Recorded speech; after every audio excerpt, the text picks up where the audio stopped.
আসসালামু আলাইকুম, welcome to my YouTube channel Faris diary. কেমন আছেন আপনারা? আশা করি আল্লাহর রহমতে সবাই ভালো আছেন। আমিও ভালো আছি। আমরা প্রায় শেষ হয়ে যাওয়ার পথে। কিছু ছোট ছোট আমরা পেয়েছি। এতদিন কিন্তু মনে ছিল না যে আমড়ার আচার বানাতে হবে। প্রথমে যদি মনে পড়তো তাহলে তো আমি প্রথম দিকেই বড় বড় আমড়া কিনে নিয়ে আসতে পারতাম। তো আমড়ার আচার যেহেতু ভাবলাম যে এই সময়ে মনে পড়লো, তো ছোট ছোটোই কিন্তু পেয়েছি, বাজারে তেমন একটা পাওয়া যাচ্ছে না, তো এটাই নিয়ে এলাম। তো এগুলোকে ভালো করে আমি পরিষ্কার করে কুচি করে আবার আসছি আমি। আমড়ার আচারের জন্য কিন্তু আমি সব কিছু রেডি করে নিয়েছি। এখানে ভিনেগার আছে, সরিষার তেল, আমড়াগুলোকে আমি কুচি করে কেটে নিয়েছি। আর এটা আমার নর্মাল ফ্রিজে রাখার কারণে একটু পানি পানি হয়ে গিয়েছে। যতটুকু সম্ভব আমি কিন্তু এটা পানি ছাড়া রাখার চেষ্টা করেছিলাম।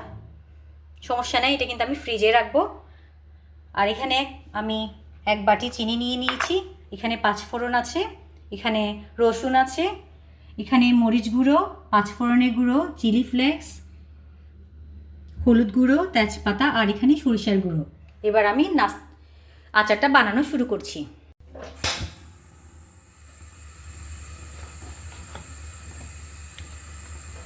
আচার যেহেতু, সেজন্য তো একটু বেশি করেই তেল দিয়ে দিতে হবে।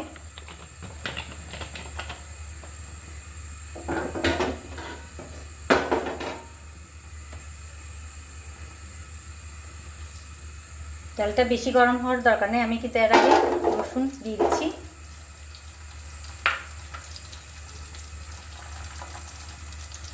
রসুনটা হালকা ব্রাউন কালার করে নিব আমি।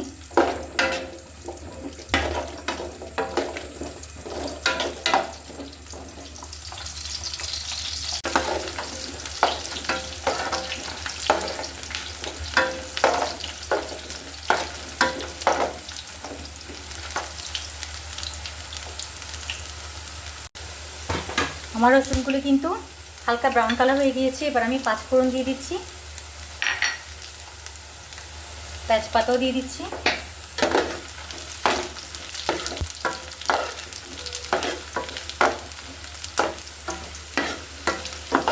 এই পর্যায়ে আমি একটু চুলাটা অফ করে দিব, যেহেতু রসুনটা একটু বেশি ভাজা হয়ে গিয়েছে। এই গরম তেলে কিন্তু আমি সবগুলো মশলা দিয়ে দিচ্ছি। 5 ফোড়ন গুঁড়ো, সরিষা গুঁড়ো, মরিচ গুঁড়ো, হলুদ গুঁড়ো আর চিলি ফ্লেক্স। এই তাপে কিন্তু এটা ভালো করে মিশিয়ে নিতে হবে।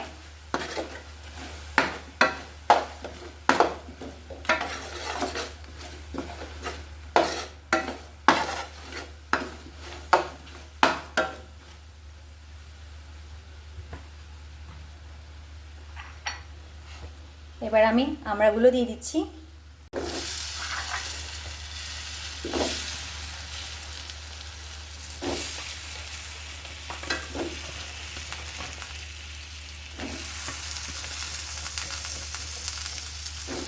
আপনারা একটু পানি ছাড়া শুকনো রাখার চেষ্টা করবেন আচারগুলো। আমি ফ্রিজে রাখবো, আর আমারগুলো কিন্তু তাড়াতাড়ি শেষ হয়ে যাবে।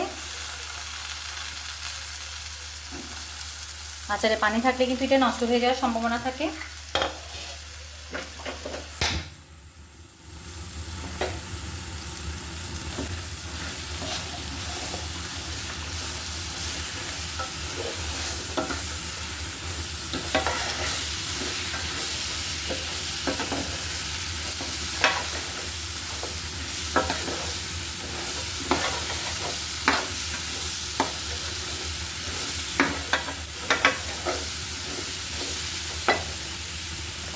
আমি আরও কিছুটা তেল অ্যাড করে দিচ্ছি।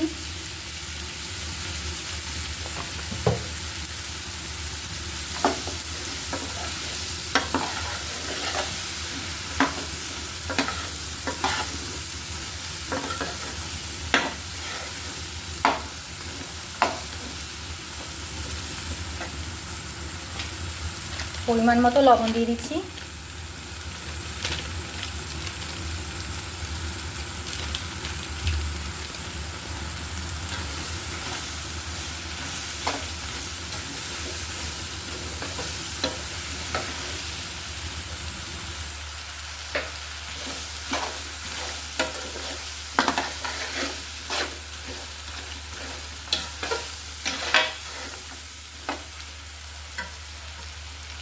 এই পর্যায়ে চিনি দিয়ে দিচ্ছি। 1 বাটি চিনি দিয়ে দিলাম।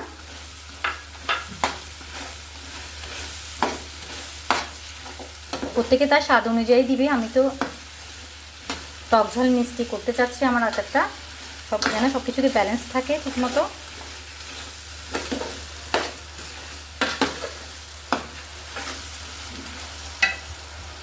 এই পর্যায়ে আমি ভিনেগার অ্যাড করে দিচ্ছি।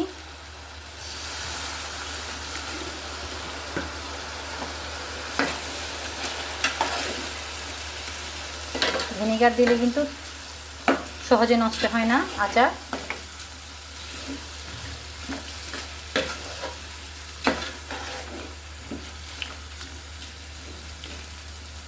আরও কিছুক্ষণ আমি কিন্তু নেড়েচেড়ে আচারটা করে নিব। ঢাকনা দিব না, কারণ ঢাকনা দিলে কিন্তু আচারের কালারটা নষ্ট হয়ে যাবে, দেখতে কিন্তু ভালো লাগবে না।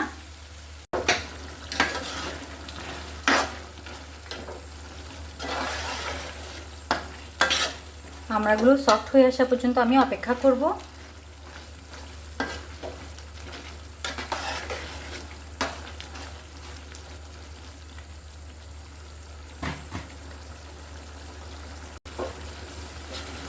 দেখতেই পাচ্ছেন আমার আমড়াগুলো কিন্তু সফট হয়ে গিয়েছে, আমার আচারগুলো হয়ে গিয়েছে।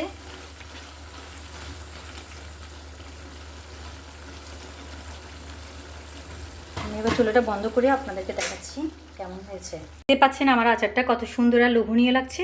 আমি তো চটপট করে বানিয়েই ফেললাম আবার আমড়ার আচারটি। ঠান্ডা হলে আমি একটা বক্সে নিয়ে আপনাদেরকে দেখাবো। আমড়ার আচারটা কিন্তু আমি একটা বক্সে নিয়ে নিয়েছি। দেখতে পাচ্ছেন কতটা সুন্দর আর লোভনীয় হয়েছে। চটপট তো আমি বানিয়ে ফেললাম আমড়ার আচার। আপনারাও কিন্তু ট্রাই করে নিতে পারেন চটপট করে। এতক্ষণ আমার সাথে থাকার জন্য অসংখ্য ধন্যবাদ। সবাই ভালো থাকবেন, সুস্থ থাকবেন। আল্লাহ হাফিজ। আসসালামু আলাইকুম।